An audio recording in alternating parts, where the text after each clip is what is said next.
মনে করুন আপনি আপনার বাবার অবাধ্য এক সন্তান। আপনার অবাধ্যতায় মনে কষ্ট পেয়ে একদিন আপনার বাবা আপনাকে লক্ষ্য করে বললেন, হে আমার সন্তান, কোন জিনিসটি আমার প্রতি তোমাকে ধোকায় ফেলে রাখলো? এর মানে কি জানেন? এর মানে হচ্ছে তিনি মনে বড় আবেগ নিয়ে আপনাকে বলছেন, ও আমার সন্তান, তোমাকে আমি জন্ম দিলাম, খাইয়ে বড় করলাম, বড় হওয়ার পথে চিকিৎসা বাবদ সকল খরচ বহন করলাম, লেখাপড়া করিয়ে আজকে একটি অবস্থানে দাঁড় করালাম। আর আজ কিনা তুমি আমাকে চিনতে পারছো না? আজ কিনা তুমি আমাকে পাত্তা দিচ্ছ না? আজ কিনা তোমার কাছে আমি অবহেলিত? আজ তুমি আমার অবাধ্য হতে দ্বিতীয়বার পর্যন্ত ভাবছো না? আচ্ছা, একটু চিন্তা করুন তো। এই যে আপনার বাবা আপনার প্রতি তার অনুগ্রহের কথা স্মরণ করিয়ে দিচ্ছেন, তার এই হৃদয় নাড়ানো কথাগুলো কি আপনার হৃদয়ে একটু হিট করেছে? বাবা আপনার প্রতি কতটা কষ্ট পেলে এভাবে বলতে পারেন, তা কি আপনি সন্তান বুঝতে পারছেন? বাবার এমন কথার পর আপনি কি তার অবাধ্য হয়ে চলতে থাকার কথা, নাকি তার দিকে ফিরে আসার কথা?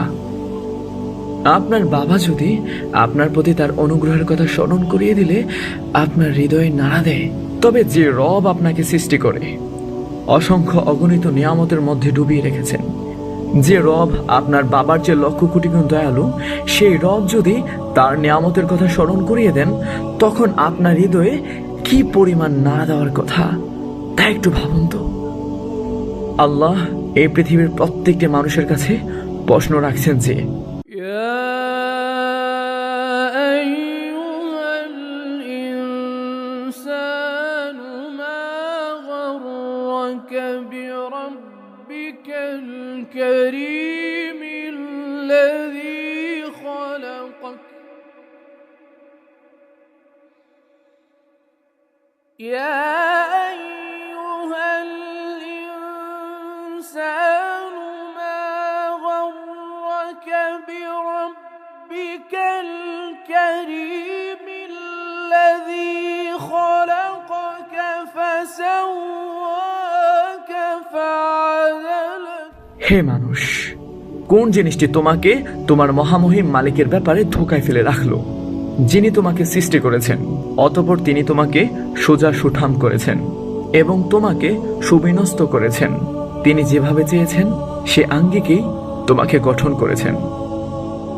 লক্ষ্য করুন, আয়াতের শুরুতেই আল্লাহ মানুষ বলে সম্বোধন করেছেন, আর এই মানুষ বলে সম্বোধন করাতে পৃথিবীর সকল কাফের, মুশরিক, নাস্তিক, মুরতাদ তথা মুসলিম অমুসলিম সবাই এর মধ্যে ঢুকে গেছে।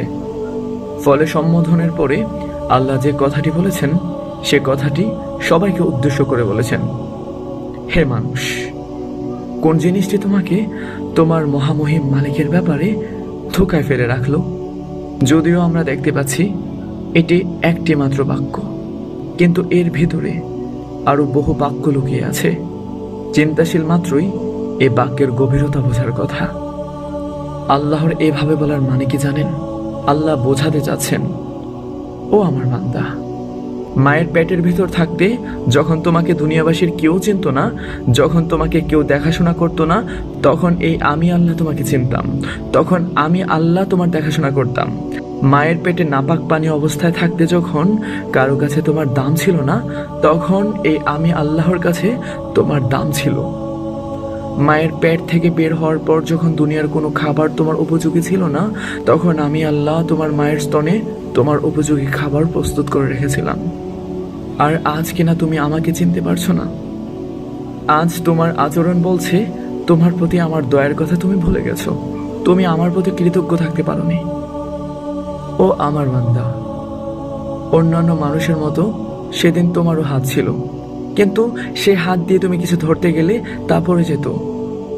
তোমার পা ছিল, কিন্তু পা দিয়ে তুমি হাঁটতে গেলে তুমি পড়ে যেতে। তোমার মাথা ছিল, কিন্তু মাথা দিয়ে তুমি আজকের মতো চিন্তা করতে পারতে না।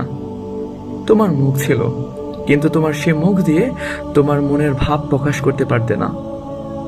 কোনো কিছু বলতে গেলে অসহায়ের মতো মা বাবার দিকে তাকিয়ে ফেল করে তাকিয়ে থাকতে। আর আজ যখন তোমার রব তোমার হাত সচল করে দিলেন, তোমার পাকে হাঁটার উপযোগী করে দিলেন, তোমার মুখে কথা ফুটিয়ে দিলেন, তখন তুমি সে হাত দিয়ে তোমার রবের নাফরমানি করছো। তোমার সেই পা দিয়ে খারাপ পথে গমন করছো। তোমার সেই মুখ দিয়ে আল্লাহর তাসবিহর পরিবর্তে বিভিন্ন গান বাজনায় মগ্ন আছো। সেই মুখ দিয়ে আল্লাহু আকবার ধ্বনির পরিবর্তে বিভিন্ন নেতা নেত্রীর নাম ধরে গলা ফাটাচ্ছ। ব্রেন দিয়ে তোমার রবকে চিনতে পারছো না, পারলে আরো রবের অস্তিত্ব নিয়ে সন্দেহ পোষণ করছো।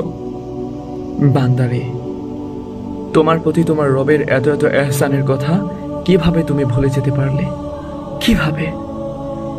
একবারও কি তোমার রবের অনুগ্রহের কথা তোমাকে ভাবায় না? একবারও না? যে রব তোমার জন্ম থেকে তোমার প্রতি এত অনুগ্রহ করে যাচ্ছেন, সেই রবের নির্দেশ পালনে আজ তুমি কিভাবে মুখ ফিরিয়ে নিতে পারো? আজ কিভাবে তোমার সেই রব তোমার নিকট অবহেলিত থাকতে পারে? তোমার কি এইভাবে কষ্ট হয় না? যে রব আমার জন্য এত কিছু করলেন, সেই রবের হুকুম কিভাবে অমান্য করে থাকতে পারি? সেই রবকে কিভাবে ভুলে যেতে পারি? সেই রবের এত অনুগ্রহ পাওয়ার পর কিভাবে আমি অকৃতজ্ঞ হতে পারি? আচ্ছা, তুমি বলো, তুমি যদি কাউকে অনুগ্রহ করো আর সে যদি তোমার প্রতি অকৃতজ্ঞ আচরণ করে, তবে তুমি কি তাকে পরবর্তীতে সাহায্য করতে যাবে? যাবে না। তার প্রতি তোমার রাগ সৃষ্টি হবে। যে তুমি অন্যের একবার অকৃতজ্ঞ আচরণের জন্য পরের বার তাকে সাহায্য করতে যাবে না, সে তুমি নিজের এক দুবার নয়, বারবার অকৃতজ্ঞ আচরণের পর আমি রব কিন্তু তোমার জন্য আমার অনুগ্রহের দুয়ার বন্ধ করে দিচ্ছি না। এই অনুগ্রহের দুয়ার বন্ধ না করে দেওয়ার সুযোগে কি তুমি তোমার রবের অবাধ্য হয়ে চলতেই থাকবে? নিরে ফিরবে না আর?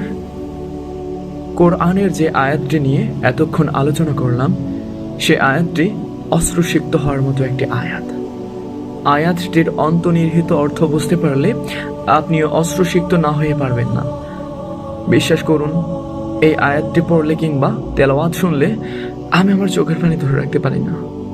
সক্রিয়ভাবে আমার চোখ মুখ বেয়ে অশ্রু পড়তে থাকে, এমনকি বুক ফেটে কান্নার আওয়াজ শব্দ করে আসতে চায়। কেন জানেন? কারণ উপরে আলোচনা করে আসা প্রতিটি বিষয় আমার চোখের সামনে ভেসে ওঠে।